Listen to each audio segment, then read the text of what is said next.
Jump into the Ask Me Anything. I was going to say podcast. It's not a podcast. It's a live stream.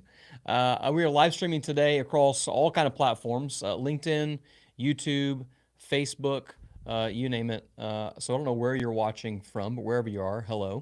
My name is Jay Owen. If we've not met, I'm the CEO here at Business Builders, and I get a lot of people that go, "Hey, I've got some marketing questions. I wonder if I could just sit down and pick your brain for a little bit." And I would love to be able to say yes to more of those conversations, but there's only so many hours in the day. And so last week I was on a call with a bunch of other agency owners, and one of the guys, my buddy Tyler, had suggested doing a live stream where you just answer questions. And I thought, that sounds fun.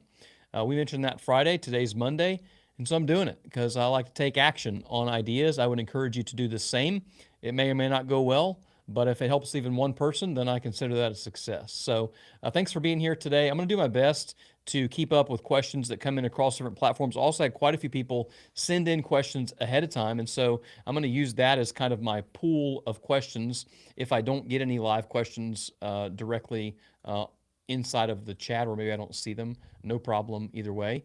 And hopefully today will be helpful. If you have questions, leave them in the comments on whatever platform that you are looking at. I've got those pulled up here. I will be able to see them and hopefully respond to them. And then I'm going to use the predetermined question list that I have here from folks that have sent them in, and we'll dig into it a little bit and see what's helpful. So here we go. First question I got came in via text message from Natalie, and she said, "I'm currently using Squarespace for my website and blog, but I've heard from others that they recommend WordPress with ConvertKit as an email service provider or Kajabi as an all-in platform. I'm also planning to create and sell an online course through my website. Should I consider switching to one of these platforms, or is there another service that you'd recommend that better fits my needs?" Well, here's the thing. I actually have a couple of questions kind of like this. This one's specifically about website, blog, and online courses, and they're all a little bit different. So there's not a right or a wrong way to choose a platform, but here's a few things that I would think about in the context of it. One, if you're running it by yourself, so Natalie, I know in this case is kind of a solopreneur running her own thing, which I did myself for a decade before I started scaling teams. And one of the things that I have found is that finding something that's really easy to use can sometimes be the best, even if it's not as feature rich as some of the other tools that are out there. So, for example, Squarespace, which is what she is currently using for her website now, is very easy to use. In fact, it's one of the things that I recommend to people if they come to us as an agency and maybe they're not at a level that they can afford to have a custom website built for them, no problem. In that scenario, a lot of times I'll recommend they check out Squarespace. There's some other platforms I really like too, but it's consistent. It's been around for a while. It's probably not going anywhere. Natalie, I've not used their specific course tools that are built into it, but I do know that they have some membership programs and some course tools. What I would recommend is before you get too far into something is just build a little sample, build a starter. Try using the platform that you have. And the reason for that is changing platforms can be really cumbersome. And unless you have a really compelling reason to do that, I wouldn't necessarily do it. The person that you recommended or that you mentioned in your comment who was suggesting switching to ConvertKit, a lot of times people just recommend what they use. WordPress specifically, we use a lot, we build a lot of websites on WordPress. That said, it can be a little bit more cumbersome, especially in the setup phase, especially compared to Squarespace. So if I was you, I probably would stay on the platform that you're at, try and maximize its features and sets until you get to a point where you go, it's just not cutting anymore. I need to level up. And so I would keep it simple at first, make it easy for you to use, and you'll likely have a lot more success over time that way. All right. If you have comments or questions that you'd like me to answer around marketing and sales or story brand, happy to answer those. Just leave them in the chat, any of the platforms that you're watching on. I've got a few other questions here in the queue that I will go through. This is kind of similar to the last one. This person said, "I run a small consultancy and I'm using MailChimp for email marketing, but I've been hearing a lot about ConvertKit." Interesting, same platform that that Natalie mentioned. Should I consider switching platforms, and how do I know which one is right for me? Kind of a similar answer in that, like, the easiest thing is sometimes the right thing. There's a lot of great tools out there. I've seen a lot of people in email land talking about GetResponse lately. A lot of people like that. Great tool at the price point and functionality. For us at the agency, we do a lot of work with HubSpot. HubSpot now has some free versions that can be really great. But there's some limits with regards to how many emails you can send and all those kind of things. I think that the bigger question is not necessarily just the platform, but are you using it effectively? When you are, do you have a regular cadence for when you send emails out? Are the emails about you, or are they about providing value and serving the people that you're sending them to? So those are things that probably matter more than just the platform at the end of the day. Our next question I've got over here. Let's see. Some of these are kind of similar. Let me find a unique question here. I'm a solopreneur selling homemade jewelry. How can I use Instagram more effectively to boost sales? And should I invest in Instagram ads?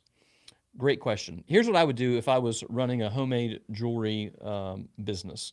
I would show examples of what type of jewelry to wear in particular situations. So both photos and videos educate and entertain at some level, but really I think in your environment you can educate people where they're seeing, okay, this type of necklace goes with this type of outfit, these type of earrings go with this type of outfit. And so creating content like that for people that they want to follow. One of the best things to think about as it relates to social media marketing, especially organic, in other words, you're not paying for the ads, is that the social platforms highly value content that is shared. And so when you're creating that content, start to think about what is something that somebody might send to their friend? What is something that somebody might text to somebody else? What is something that they might share to their stories or to their feed? Those are the pieces of content that add the most value. So don't just make it about you. It's not about just the product itself, but the outcome it's going to create. And so I would do some content around educating people on what jewelry to wear in particular instances, and give them like top 5 list of things they have to have that they might then want to share with somebody else. You also could really niche it down if you're looking at particular targets. So for example, we're in Florida. Let's say you're in Florida and you want to target people who are coming on vacation and things they need to have on vacation. So the top 5 pieces of jewelry you must take on vacation. You can't take everything, but these are the things that you should take. Those are the things that I would create content around. By creating content around that, you can then push those out to other people to share and to see as well. All right, let me check the live stream here. We're live on LinkedIn, on Facebook, on YouTube, and somewhere else. Oh, Twitter, or the platform formerly known as Twitter, I should say, is live right now. So if you have questions on marketing and sales, leave those in the chat. Now's your chance for me to answer those. I may switch this format up in the future and go to like an actual Zoom call, which might be kind of fun, so I could see other people's faces versus it being a one-to-many monologue, which is kind of what you're getting right now. But hopefully it's helpful. I've got a couple other questions here that have come in. Let me take a look and see which one might mix it up a little bit. This person says they run a law firm and they've been getting great traffic, but not many conversions through their contact form. What web design changes can we make to convert more leads into clients? You know what would be really helpful in the future if you submit a question like this? Give me the link to your website. And when you give me the link to your website, I'll actually share that page and we can talk through it, because what's probably happening here, well, there could be a couple of things. So when people say, well, I'm getting plenty of traffic, so that means there's a lot of people looking at the website. The first question I'm asking is it the right traffic? Because you could be getting 1 million people to your website, but if they're looking for, say, homemade jewelry instead of a law firm, not helpful at all. You're going to convert 0 of those people. I would much rather have 10 of the right prospects than 1 million of the ones that are not going to be helpful at all. And so that's something to really pay attention to. So number one, is the traffic that you're getting to your website the right traffic? Now, it's hard to tell exactly until people actually fill out a form or download a piece of content so that you can follow up with them. But here's a couple of ways to kind of inspect that next. So when people come to your website, many people are not ready to contact you yet. They're just curious.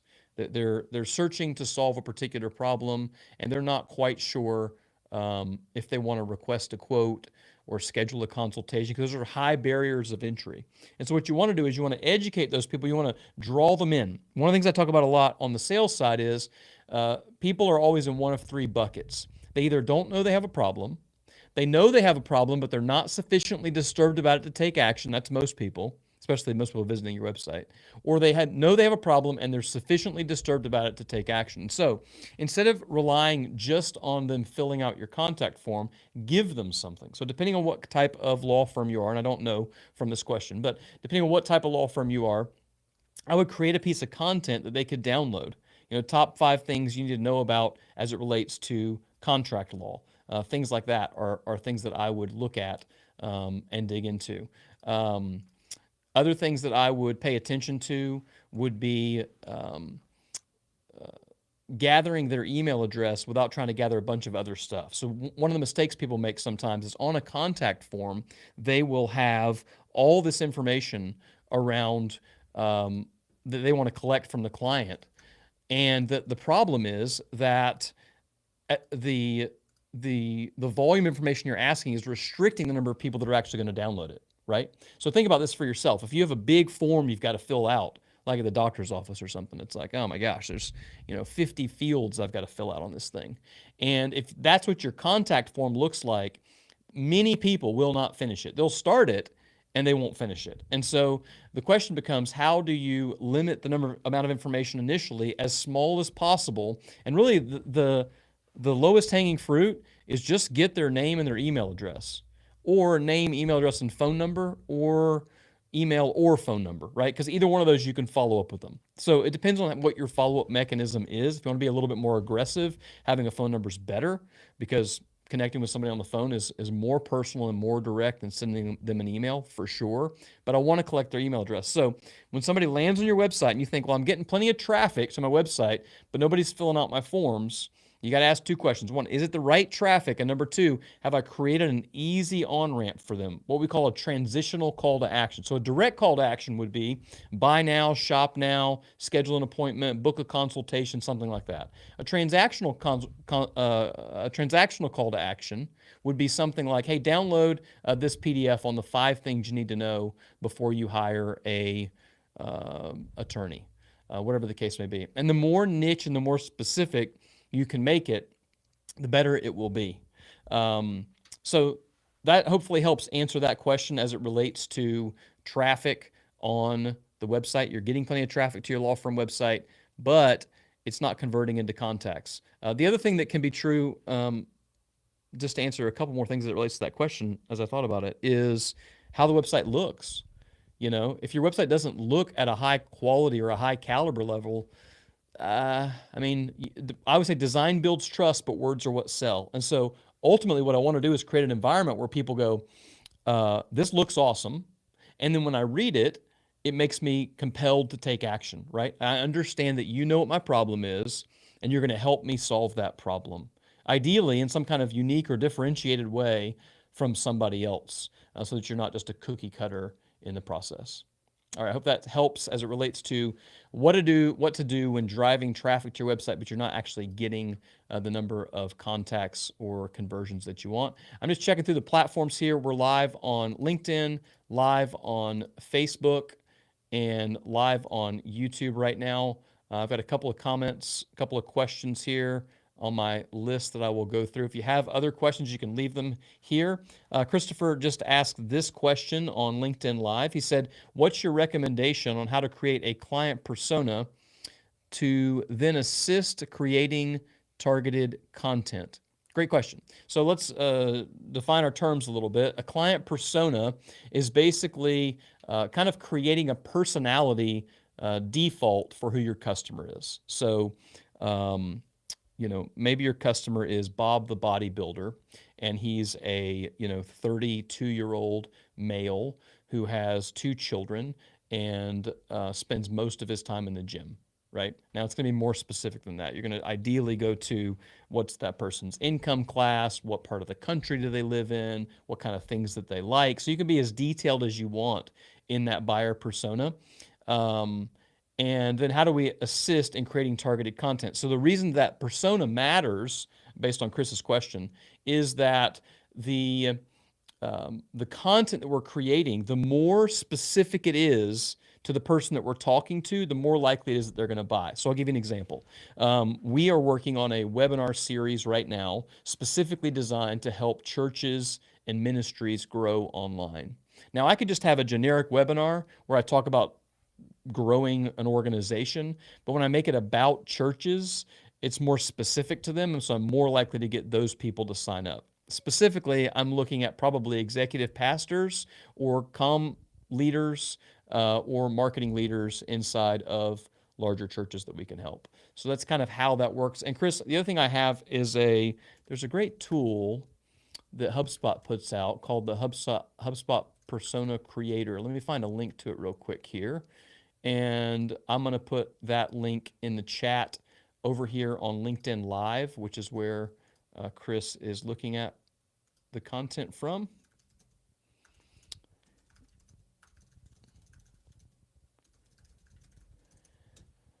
There we go. So if you're on LinkedIn Live, you can get access to that link that I just shared. And hopefully that is helpful.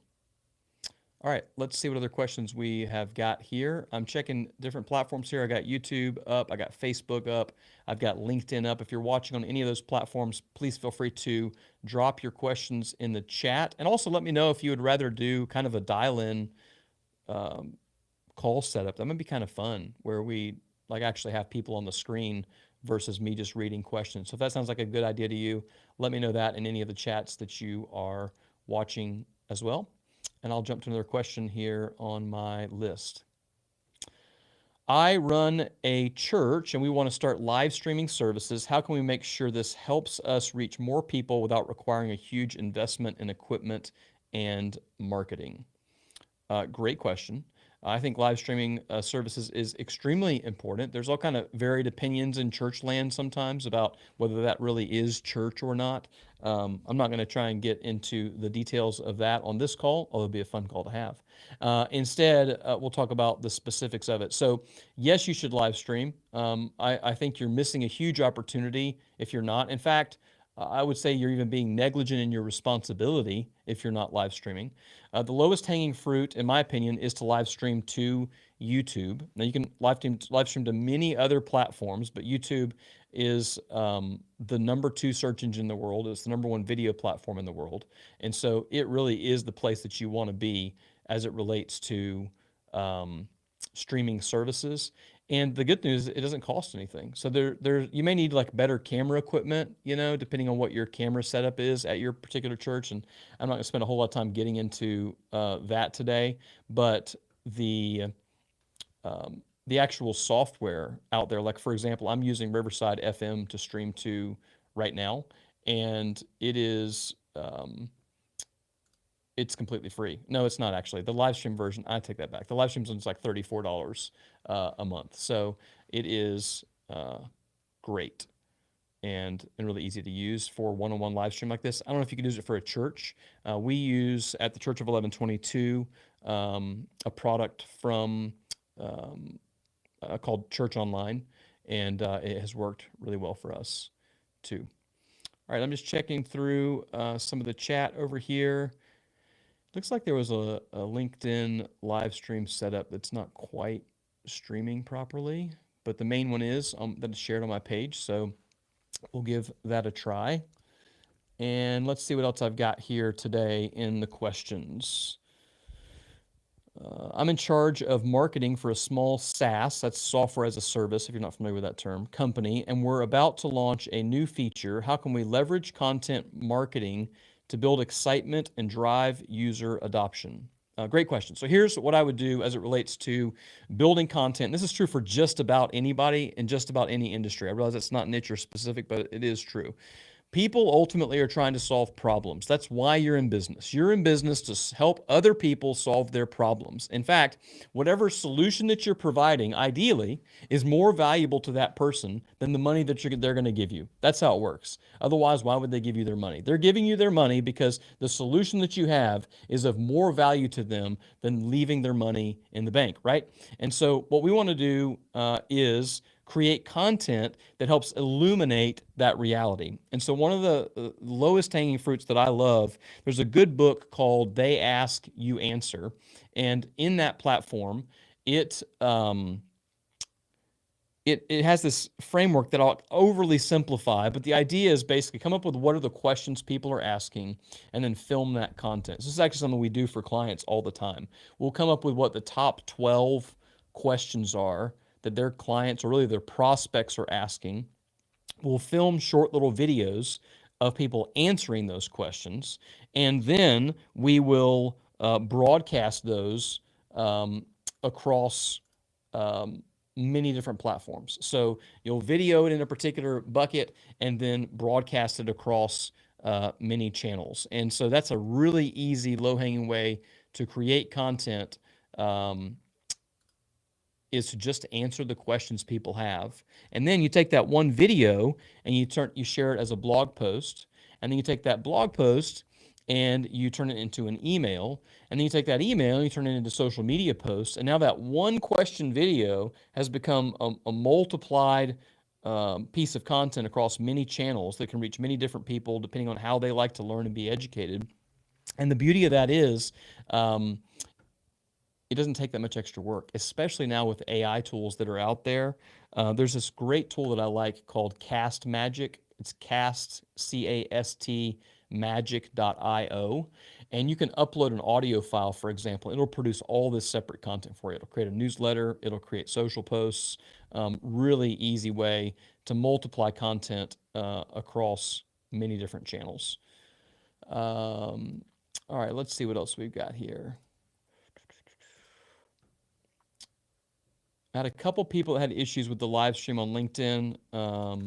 So sorry about that. This is the first time I've tried this particular format, so it may take me a week or two to get it sorted out. But my hope is to do this on a more regular basis, and we'll kind of see how it goes. So let me share a couple things here on the feed. And let's jump to another question. Okay, I'm checking over here on Facebook, see if I got any comments there. No questions on Facebook right now. LinkedIn, I got a new question here from Rusty. So let me try and read this and answer it. I'm moderately dyslexic, so reading on screen, you know, we'll touch and go, especially with these tiny words, and be able to zoom in. Anyway, Rusty asked this question, quasi-marketing question. I've not read this question yet, so it's very dangerous just to read a question live and see what it says, but here we go. Any suggestions for a recruiter who is directly messaging LinkedIn users to present career opportunities? I want to hype up my company so that it is enticing, but also recognize that we aren't the hero the recipient is. That's right. So when he talks about this hero idea, one of the things I talk about a lot is the StoryBrand messaging framework. And in the StoryBrand messaging framework, it essentially uses this age-old idea, but clarified and improved, of the hero's journey. And it's remembering that we're not the hero of the story. Our customer, or the person that we serve, is the hero of the story. And so as it relates to LinkedIn marketing, I don't know about y'all, but if you're on LinkedIn, you're probably getting a ton of messages. I've got a ton in my inbox right now that I have not replied to. And some of them are things I need to reply to, and some of them are just what I would qualify as cold lead, cold spam, really. And so how do we get attention in that particular marketplace? One of the things that I suggest to people on LinkedIn, everybody's always worried about how do I create content for LinkedIn. I'm like, look, there's plenty of people creating content. All you've got to do is go find the people that you want to connect with them on LinkedIn, and be the best commenter on their posts. It's one of the best things you can do on LinkedIn, is go be the best commenter on their posts. because you're helping them get more reach. You're helping them become the hero. So leave comments on their posts, tag other people in their comments that might be interested or add value. And then when you reach out to them, it's not a cold reach out anymore. Because what's happening most of the time is people are messaging people on LinkedIn, but it's all cold outreach. And instead of it being cold outreach, we want warm outreach. The warmer the outreach, the more likely we are to actually close a deal, and get some kind of traction. And so if they see your name pop up in their comments over and over and over, and they're legitimate, engaging connections like you would with a real human being, when you do finally message them, it's like, oh, I've seen that name before. I recognize it. It's not just some random stranger in my LinkedIn box. So I hope that's helpful. That's something that is a little hack. Just be the best commenter on other people's posts. And ultimately, look, social media in general, it's like just be the kind of person you would want other people to be around in real life, like at a networking event. You know, the people who show up at a networking event and walk around passing out their business cards going, buy from me, buy from me, buy from me, buy from me. Those people just don't do very well. Instead, be curious about other people. Hey, tell me more about what you do. What are you looking to accomplish this year? What's something that's kind of held you back that's maybe been a surprise? I don't know. Ask questions that you actually care about the answer to.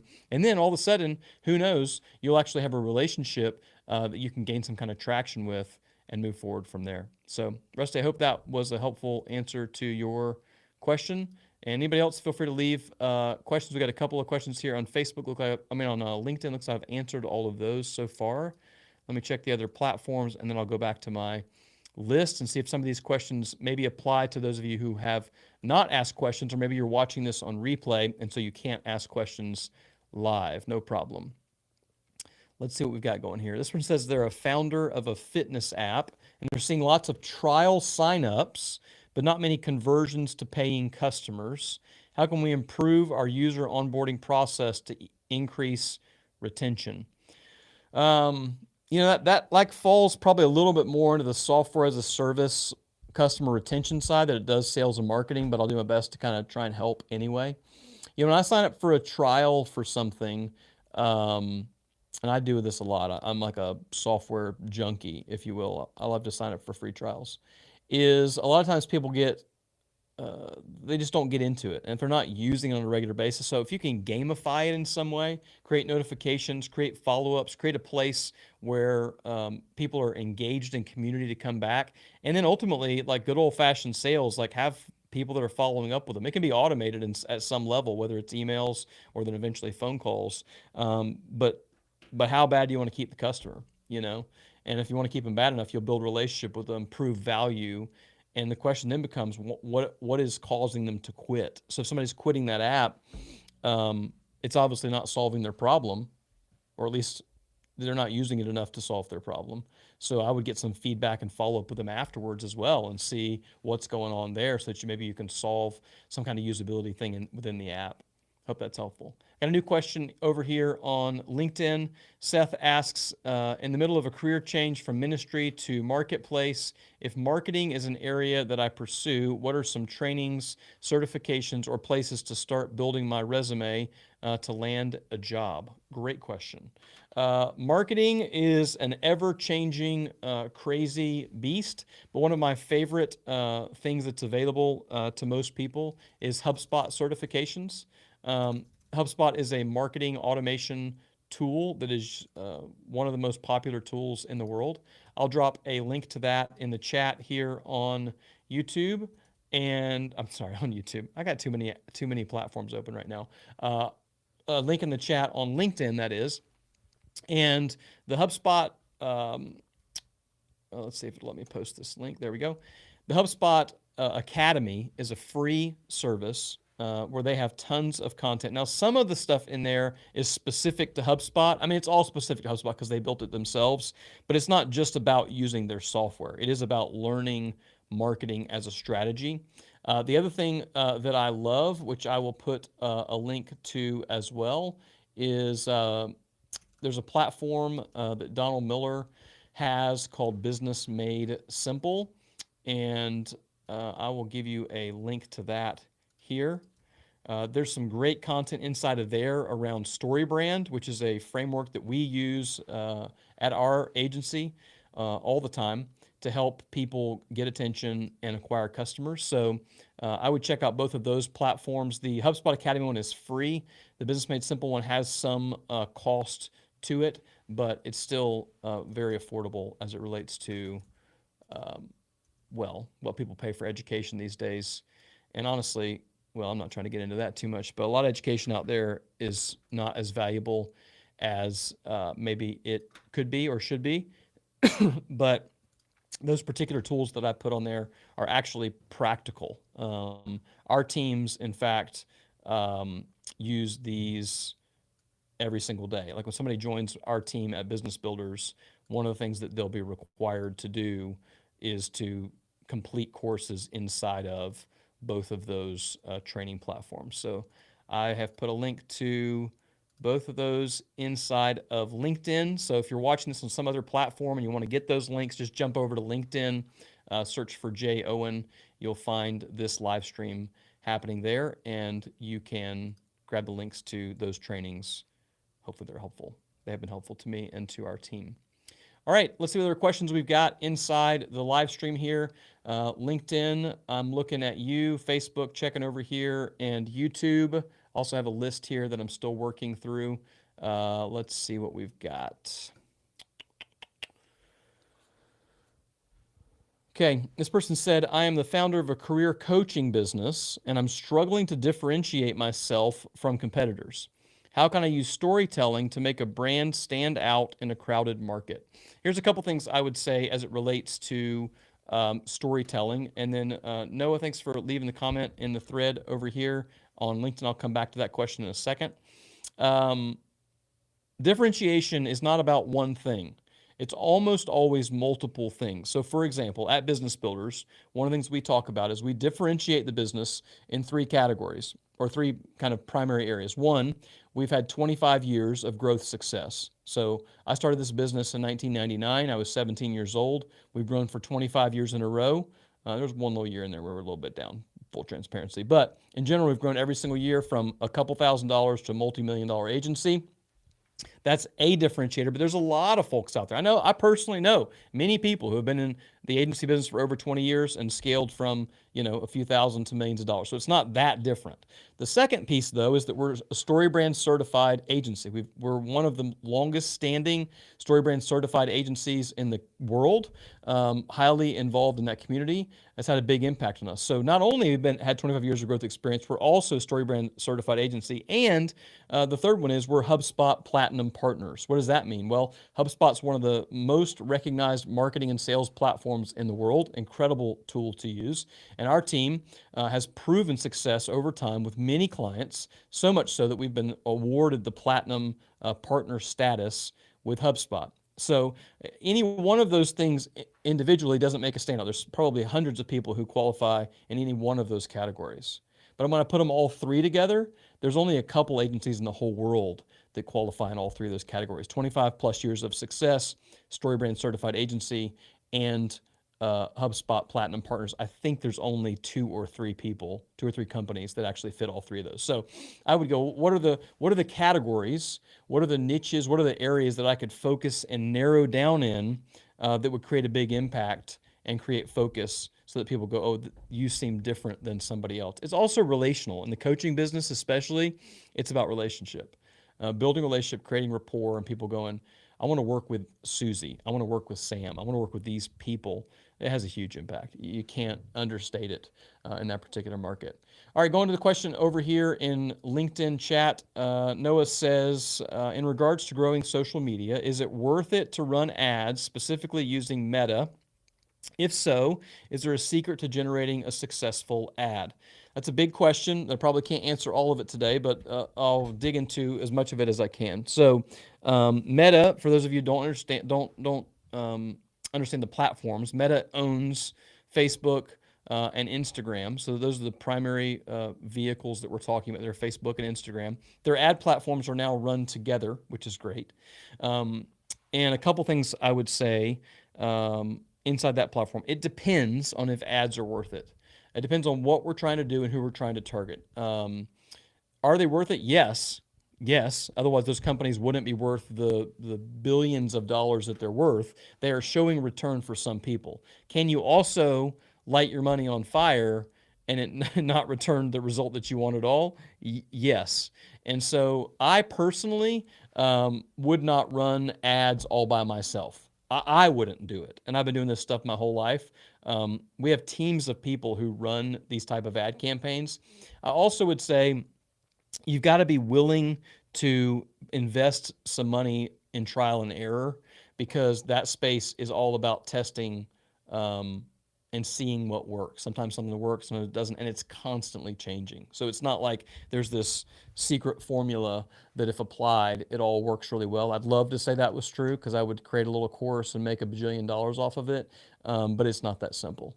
And so it is worth running ads on those platforms in the right industries to get in front of the right people. Because if you think about it, traditionally, people would run ads where? They would run them on radio, they would run them on television, maybe they would have a billboard, they would have direct mail pieces that go out. None of those things are bad or wrong. They might be overpriced sometimes now, in my opinion.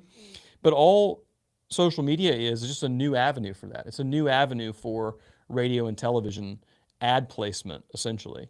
And so I think in Noah's case, who's in real estate, the particular question becomes like, who am I trying to attract? Am I trying to attract buyers or sellers? And then how do I get in front of those people? Is it showing a particular listing? Is it making the want to come work with our team? My instinct is that in the real estate space, if I'm a buyer, it's all about just showing me properties that are interesting. So certainly could use ads to get in front of more people that way. And if I'm a seller, it's about, can I get in front of somebody to convince them that we're going to create the simplest, smoothest process for them and help them get the most out of their money, or out of their property, I mean. And so that's the kind of thing that I would, if I was running an ad, it would be that clear. It would be sell your home, simple, streamlined process, get the most for your property because you deserve it, something like that. It's all about them. And so those are the things that I would focus on. As far as secrets to generating a successful ad, making it about the consumer. It's about them. It's not about you. What do they want? What impact will it create for them? And then how can we get them into some kind of a simple content funnel of some kind? What's something they could download so we can collect their email address, collect their phone number, so that we can actually call them and close them. Ads are not going to close deals in real estate, obviously, but they certainly can create leads and they create opportunities. And that's what I'd be looking for in that particular space. All right, looking for other questions here. I've got a few more on my pre-stocked list over here. I've answered all the ones on LinkedIn so far. Check in YouTube and Facebook, see if there's anything I'm missing there. And looks like we've answered them all. If you're watching live on LinkedIn and you want to get your question answered, you can drop it in the chat there in the LinkedIn live video. And for anybody that missed the beginning of this, it'll stay recorded on the platform and you can come back to it. I think I actually made a mistake on how I set up this LinkedIn live, but it all worked out because here we are. So, all right, let me answer one more question, then I probably will just pack it up for today and reevaluate, see how I can make this better for next time. I kind of think having people live on the screen would be cool. This might require a little more coordination. So we'll see how it goes. Let's see, I've got a couple more lists here. I lead a nonprofit organization, and we've struggled with engagement on social media. How can we tell better stories that connect with our audience and drive donations? Great question. So I've had a lot of opportunity to work with all kinds of nonprofits. I get to work with large churches. I've also worked, I was on the board for United Way St. John's here in St. Johns County for years. So I have a lot of experience in this space. When you think about nonprofit storytelling, it's primarily geared in one of two different ways. And here's how it works. It's either donor-based marketing or missional-based marketing. Most of the time it's missional. In the case of something like United Way, where it's this big umbrella that serves a lot of things, it is can be a little bit more donor-based. So for example, I might say, hey, I know that you want to make an impact with your dollars, but the problem is it's hard to know that you're actually creating an impact. At United Way, we help serve the broader community across health, education, and financial stability, and you can donate to one place that will then help all of these different things. That's a donor-based messaging strategy. On the missional base, it needs to be about who you serve. Who are you serving and what do they need? What is the problem that they have? And how do we help them overcome it? So, for example,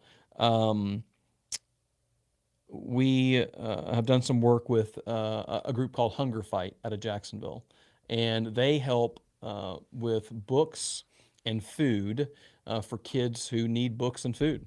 It's really that simple. So they help local kids make sure they have enough food across the school week, and they'll pack backpacks and have these pre-done meals. It's awesome.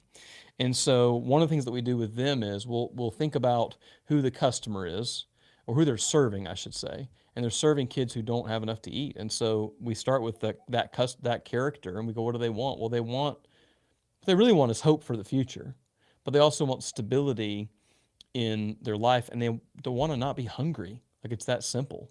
But the problem is that they don't always have the resources that they need. But we believe, so I'll use some kind of philosophical statement, we believe that it's just plain wrong that in the richest country in the world, kids should go hungry. And when I make a statement like that, everybody agrees with it. We all fight over how we're going to get it done, but we generally agree with it. And it's compelling because it's like, yeah, no, kids shouldn't go hungry. So how do we solve for that? And then Hunger Fight goes, well, we'll make it really simple. We do these packing events where we bring in companies to pack these meals. Companies fund these meals, and then we distribute them. How many? They've distributed over 12 million meals. That's pretty incredible. And so you see how that messaging becomes really compelling. Then you can take snippets of that and you can turn it into social media stories that are focused on that. What is the problem? What is the solution? What is the outcome? Tell good stories that people want to share, that are compelling. Give data, facts, and ideas that are interesting, that people want to share.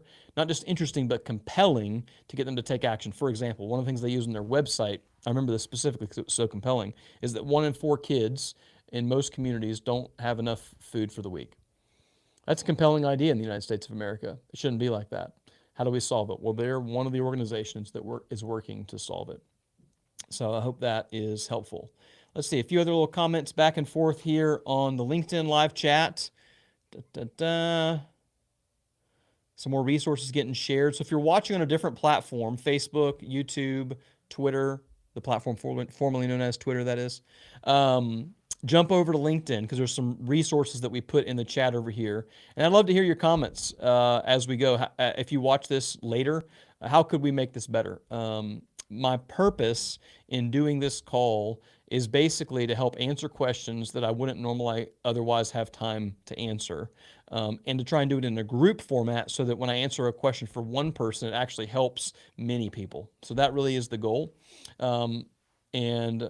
And I love being able to help folks in this particular way. If we've not met before, my name's Jay. I'm the CEO here at Business Builders, and we help businesses and nonprofits get attention and acquire customers, because marketing can be confusing and expensive, and we help make it clear and effective. This is a free resource that I'm just providing out here for those of you watching, and hopefully it is helpful.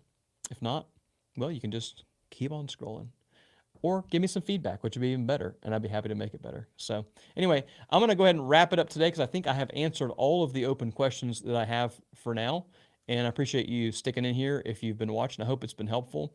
Feel free to leave other questions, and I'm going to plan to, I'm not going to do one of these every single week necessarily, but I'm going to plan some in the future here. I'll schedule them out on LinkedIn so you can apply to it, and I'm going to test out some of this live stream, make sure I get all this right so everybody's notified properly next time. Anyway, until then, hope you're doing well, and we'll see you soon.